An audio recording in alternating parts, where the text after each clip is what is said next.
Have you or a loved one been injured in an accident? Are you struggling to recover fair compensation? Look no further. At Phillips Law Firm, the experienced personal injury attorneys will fight for your rights and get you the justice and compensation you deserve. They handle a wide range of cases, including car accidents, slip and falls, medical malpractice, and workplace injuries. Justice is a phone call away, so don't wait. Call today for a free case review. Call 1-800-JUSTICE or visit justiceforyou.com.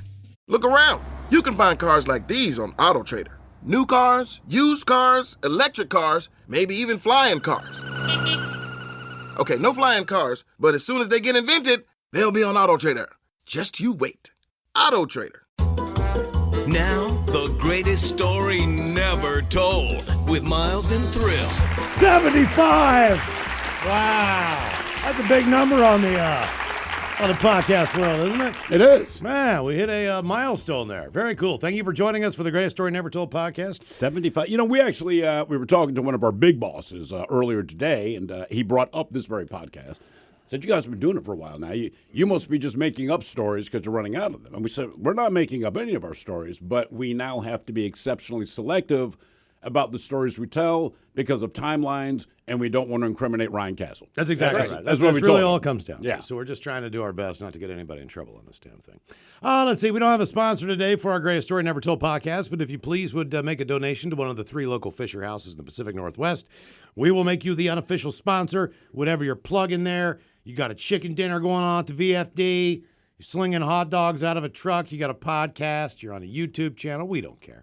Just make a donation, and we'll make you the sponsor of the podcast. Before I get into this real quick, I just want to give a couple personal notes. My daughter, she just turned 22 years old. I'm very proud of her. She called me the other day, and she said, Dad, what are you doing on June the 12th or somewhere in there? It's Saturday. And I said, I don't know. I'm not really sure. She said, well, I would like to do something. I'd like to go out for dinner for my graduation from college. And I said, baby, you're graduating from college. I did not know that. That's very cool. Yes, let's very much go to dinner. No. That's awesome. I wasn't sure exactly when she was graduating. Right.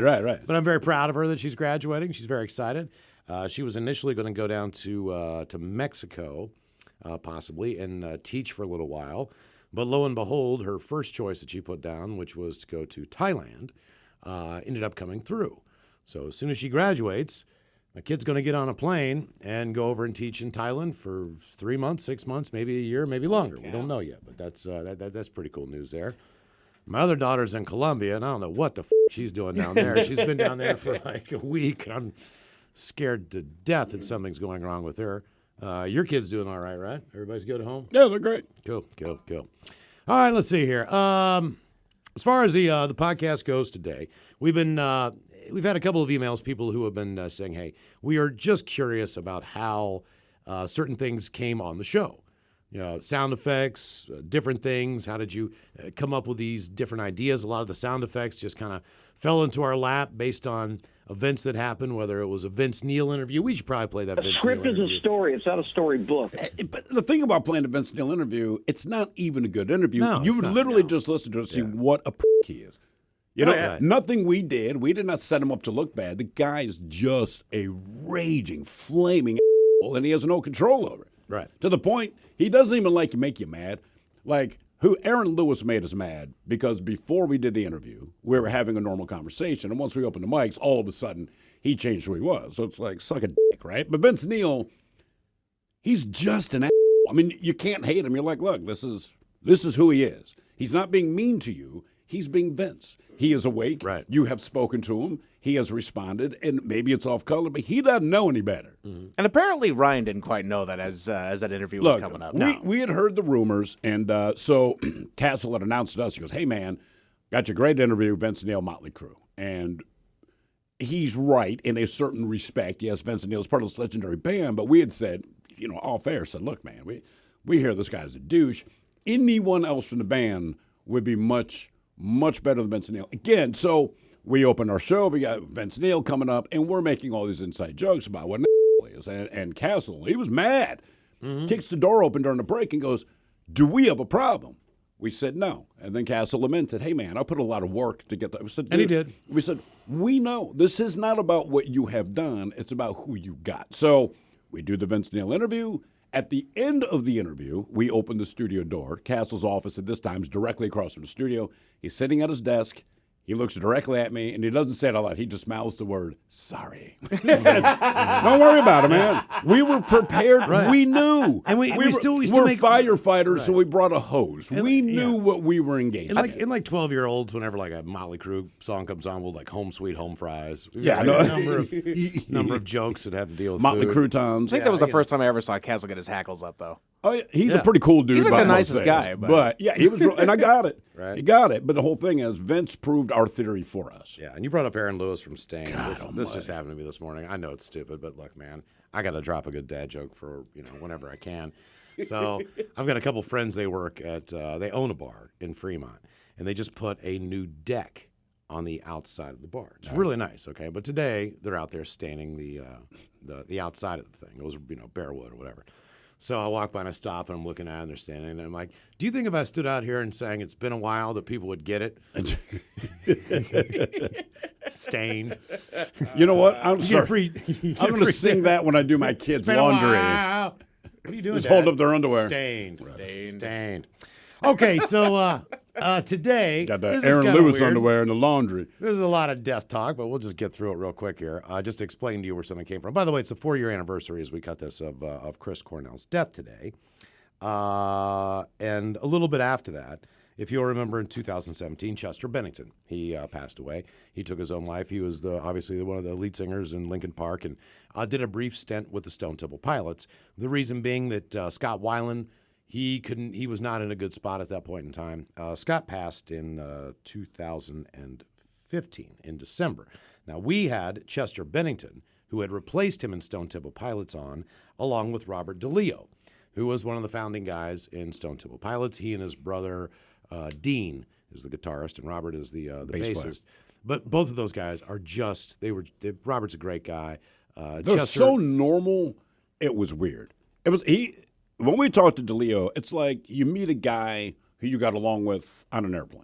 Right. You know what I mean? Just as normal as it gets. But he's also the guy, like, if you got into a fight in a bar in Jersey, he's either going to kick your ass or he's going to save your ass. You know what I mean? Like, he's this big dude, right?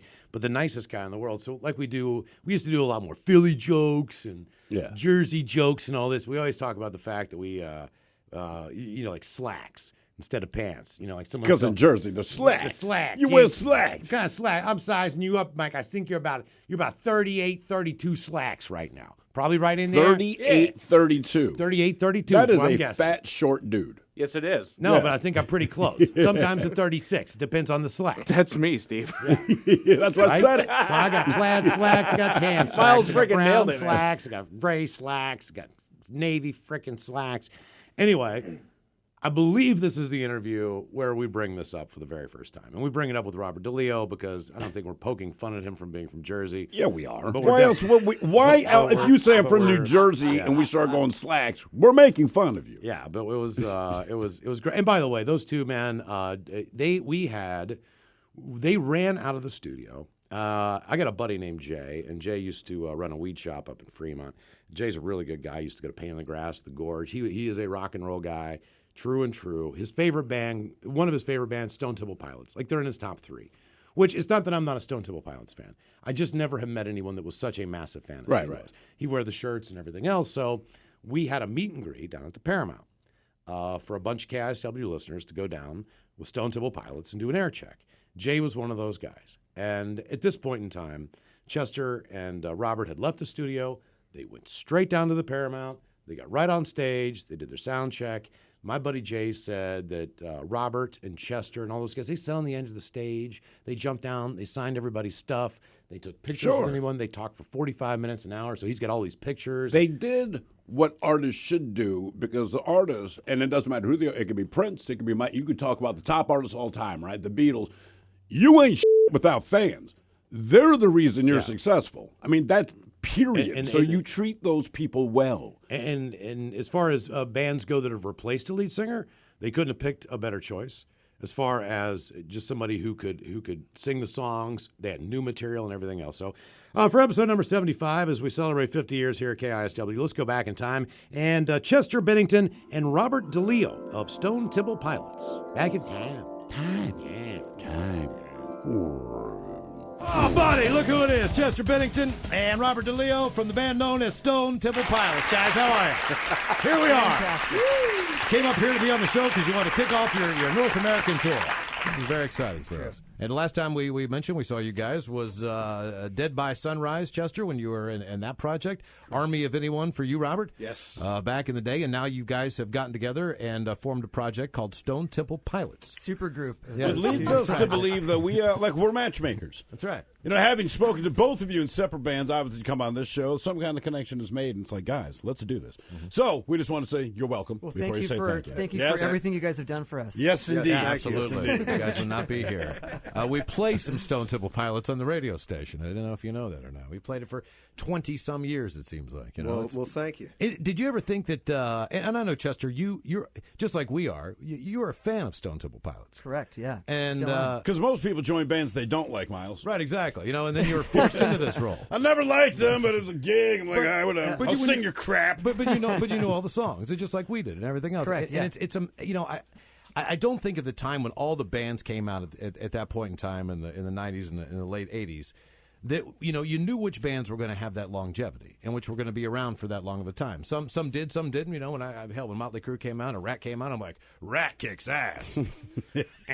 You know, and I still like Rat, but you never know what bands are going to be. You know, Oh, don't they're brag. going to stand the test of time. And Stone Temple Pilots is one of those bands, and it's got to be kind of like, wow, man, this is a little crazy. It's about writing songs. You know, it's song power. Really, that's really what is the longevity of a band to me is songs.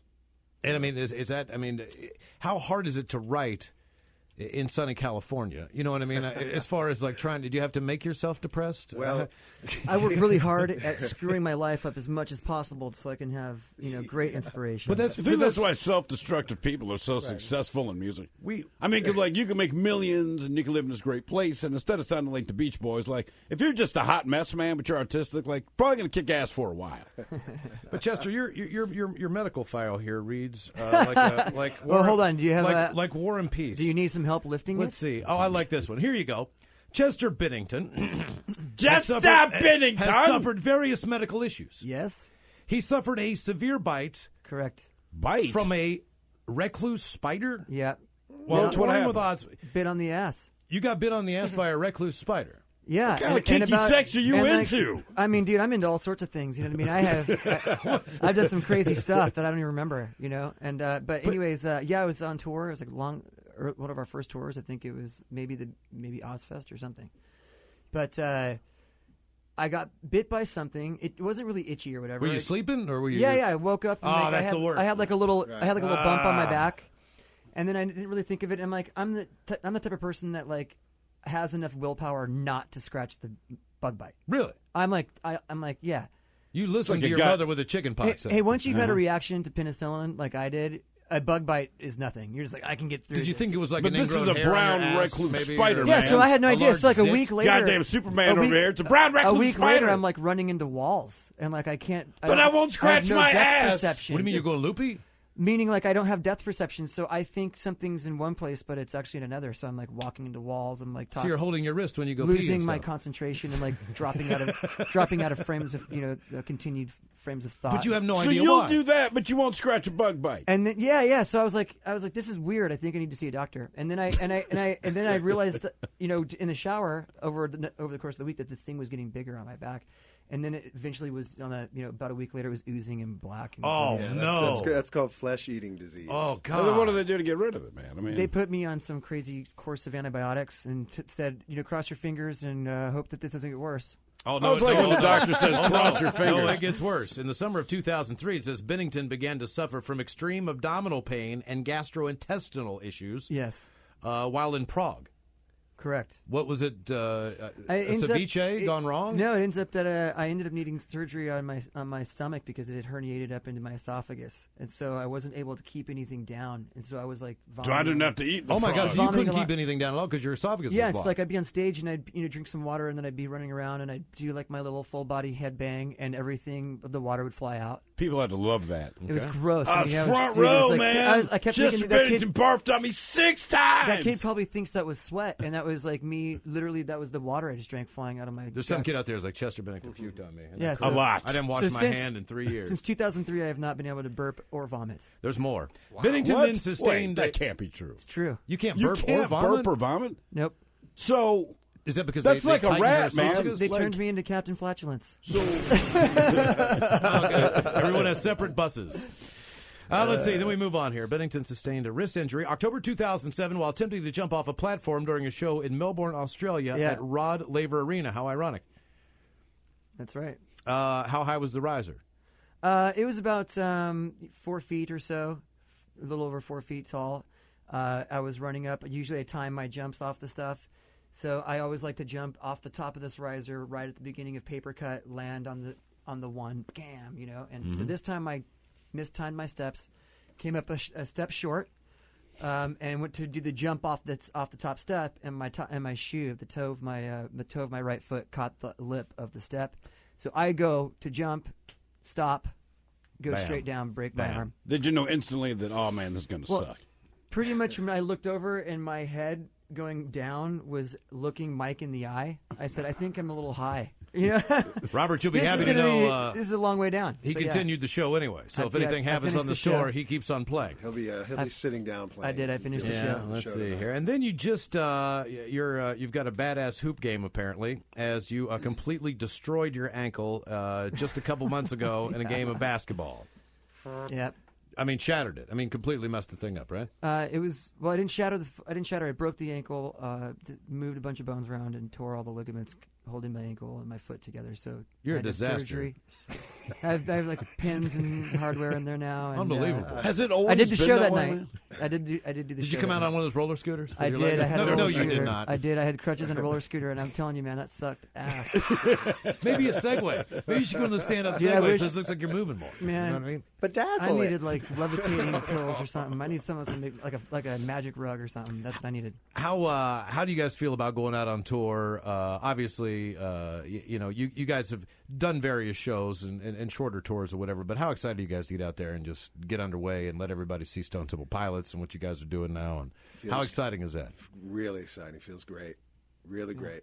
Yeah, I would have to think so. And you guys are working on a new one, aren't you? Yes. Studio-wise, I know you guys have been working on that for a while. So does this continue the writing process while you're on the road? Does this make that process a little bit easier? Or does it kind of put it on hold for a little bit? Absolutely. It all helps. It's all life lessons and living life and putting it towards music. Yeah, and I'm sure you guys have spent way too much time at home, and I know that's kind of a weird thing, but after a while, like the kids or whatever can get, like, okay, well, I can go away for a couple weeks. They'll be all Touring right. used You know to what I be mean? yeah. Touring used to be like the most stressful and most horrifying idea. It was like very difficult. It was hard to go away. Now touring is like I look forward to it. It's like a So you can vacation. relax. Mm-hmm. Yeah, it's a vacation from life. I mean, I Sure. I'm like, I get to go hang out and with my friends and play music every night and meet really nice people and take pictures and sign autographs, and it's like, and then normally I would go work out, and now I have to like lay around, but Sure. but But yeah, what's I mean, it like at home, it's like a buddy spa. Like you got know kids, what I mean? you got It's kids like running, amazing. you got kids running around. You know what it Yeah. is? You know what it is? Daddy time and rock and roll time are very different from each other. Sure. They're Do you way guys, different. Do you guys go to Costco? I mean, do you have Oh, like yeah. that kind of lifestyle? You know what I mean? Oh, That's dude, why you want for to go sure. on tour. Does Robert DeLeo cut grass? Like if I were to drive by your house, you out there like with a weed Hells whacker yeah. Oh trimming yeah, and stuff dude, this like guy that. is. But how good is your lawn, man? Are you Yeah. cutting the grass just because you got to cut the grass, or you like one of those dudes that when you cut the grass, man, Like it neighbor is wars. on. Oh man, I like being home. I like being home as well as I like being on the road. But daddy time and rock and roll time are a lot different. Oh hell yeah! We're going on stage at 10, and usually that's when I'm cuddling with my 4-year-old. So it's a bit of a change, but you can snuggle with Chester.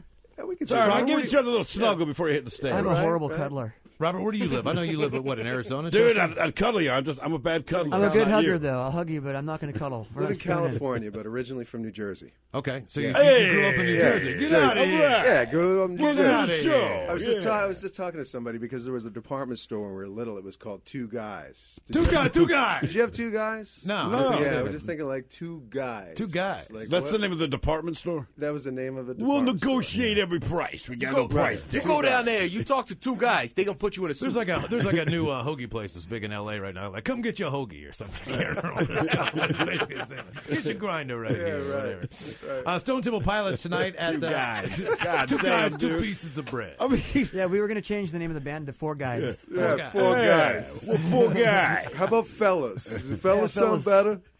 Two fellas? You're going to enjoy what we do. Is it understood? and if you don't, it's gonna be very bad for you. Yeah. Chester, do you have dangerous animals in your yard in Arizona, living in the desert? Do you have tarantulas? Any Any other bug bites you won't scratch, like anything scorpions? do you have, Oh, yeah, rattlesnakes? Brown Look, recluse. everything in the desert, everything where I grew up is made to hurt you or kill you. So you don't take your family out on hikes or anything like that? Oh, don't of go course to you do. Grand? Yeah, I mean, I used to run barefoot on the blacktop at 115 degrees because that was just that was what summer was. I had no idea that was hotter than the ground. Fast everywhere forward else. to your recent medical records there.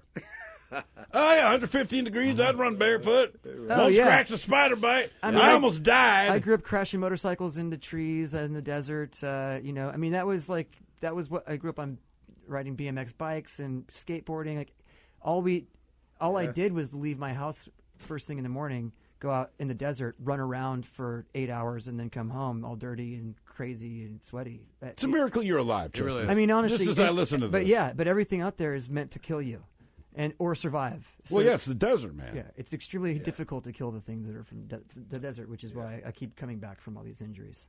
You ever get stung by a scorpion?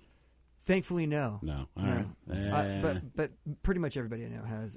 I did wake up with That's not with right. a scorpion staring me down in the morning, and then my cat actually attacked it and killed it. Jesus. Okay, I was going to ask, what's the attitude? and you choose to live there. Robert, Yeah. we get into that point where Stone Temple Pilots is going to be close to Rock and Roll Hall of Fame voting and What all we're that saying stuff. is you're getting old. When is that? Yes. When is that coming around? It's got to I be. know that. It's got You to don't be have pretty to soon. remind me. It's got to be. Well, you Like, look. that's why it's, people want it's an honor to go into Robert, Rock and Roll Hall of Robert, Fame, take but then this- again, take it means this- I'm getting old. Take I'm not, this, not quite at the free Denny's breakfast card. You look a lot better than your brother. That's a good thing. But your brother was supposed to be like a real intelligent businessman. Like he was actually going to be somebody. And then you pulled him into this band. Isn't that the way the story goes or something I did. like I that? pioneered my way out to California to do music, and but he's the one who influenced me to start playing first off. So And did you ever think that this would be your life and that you would have, your name would be on a list of bands for, as will at one point in time, Lincoln Park? It's just going to take a little bit more time on the timeline is concerned. But is that a weird thing? that's I came from a 5,000 person square mile town in New Jersey, and I'm still We that, miss you. I'm still that person. You know what I mean? And it's very weird. And that's a I'm different. still not a lot of people say that. From a small town in Jersey. Yeah. What, Still that person. yeah. Don't what got forget you? that. What was it? Family moving out to California? No, I moved out by myself after I graduated high school. Like I've had enough. Just to of it. pursue music, or just to see what happens? I went out there to go to art school actually, and I got kind of Dean and I had a cover band because on the Jersey Shore, that's it. really That's how everything. you do covers, and we did covers and threw some originals in, and Then you realized you moved to the West Coast. You didn't have to do Springsteen anymore.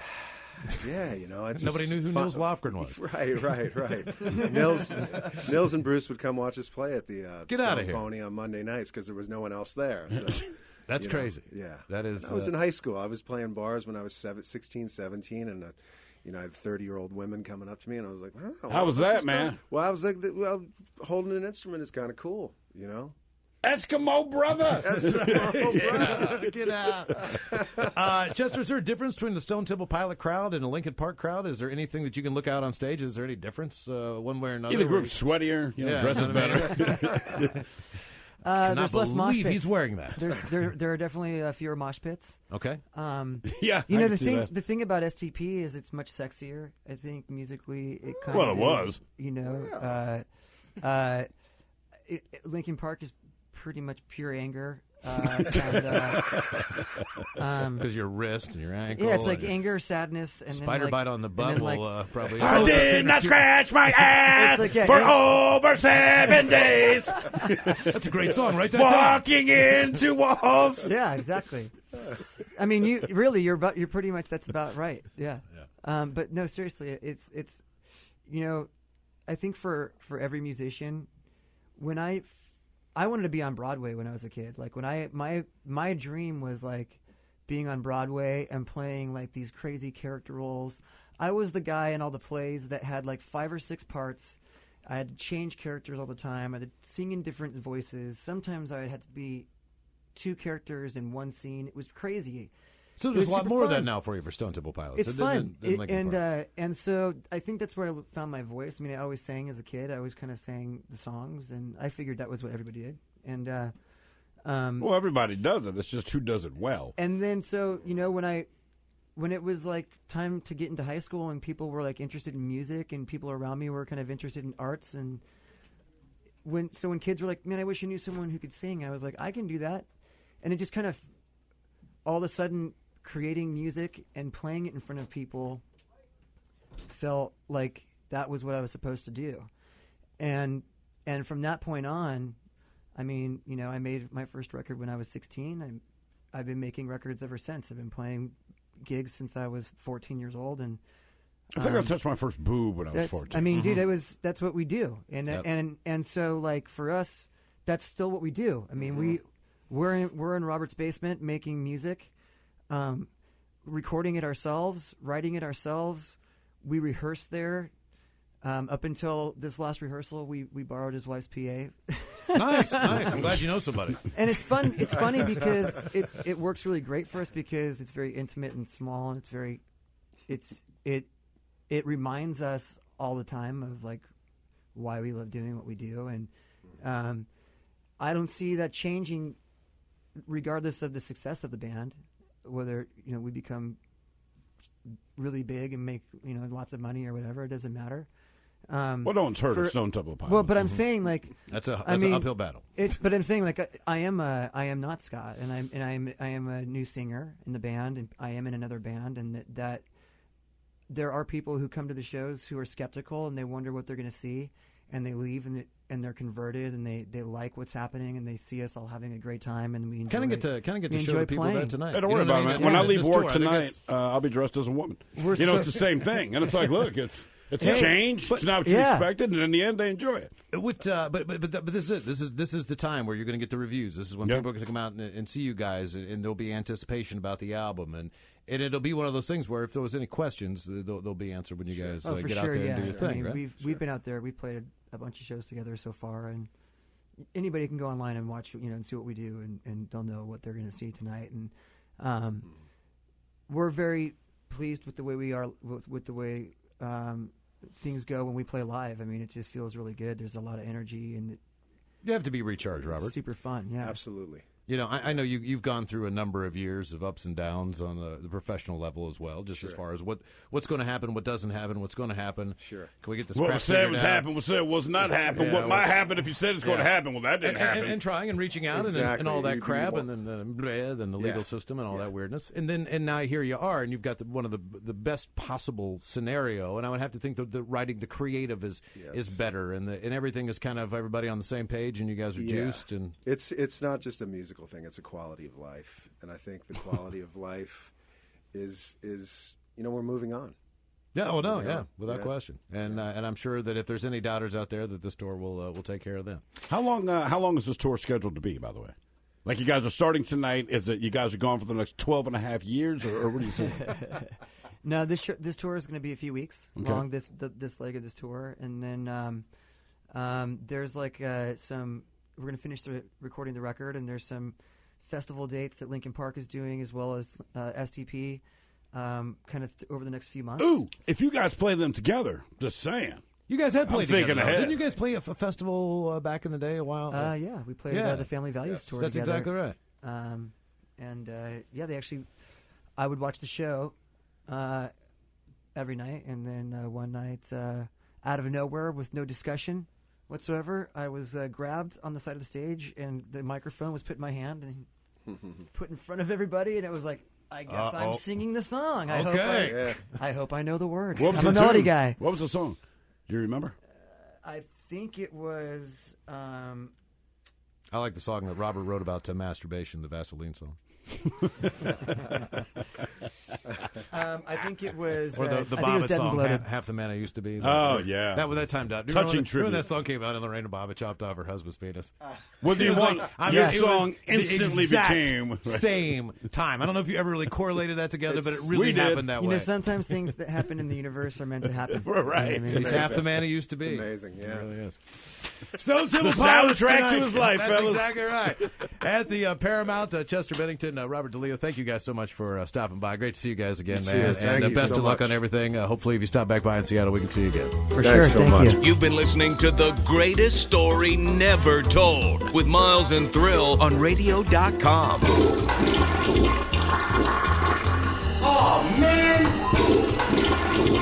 A Double Flush production.